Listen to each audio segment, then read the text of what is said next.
There was a long stretch of history where winter wasn't just something you dealt with, it was something you organized your entire life around.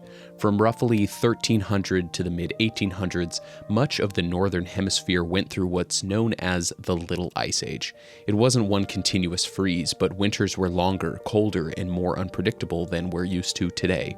By the 1700s, this was just the normal state of things.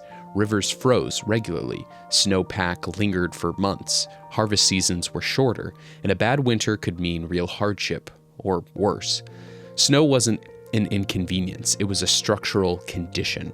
In winter, the landscape actually changed how it functioned. Rivers became transport routes. Snow made it easier to drag sleds loaded with timber, food, or supplies. In some regions, winter was the best time to move heavy goods and not the worst. But that only worked if you planned for it, because communities had to think for months ahead. Food had to be stored, fuel had to be secured, buildings were designed to conserve heat and not comfort. Travel was seasonal, schedules were flexible by necessity. Winter dictated everything. During the Little Ice Age, entire populations were affected by cold snaps, failed harvests, and frozen infrastructure. Even famously, mild places experienced rivers freezing solid and harbors icing over. That mindset didn't really change until the Industrial Revolution. Once you had centralized heat, mechanized snow removal, railroads, and later automobiles, winter stopped being a season that set limits. It became something that you could push back against. Snowplows meant roads stayed open. Factories meant you didn't stop work.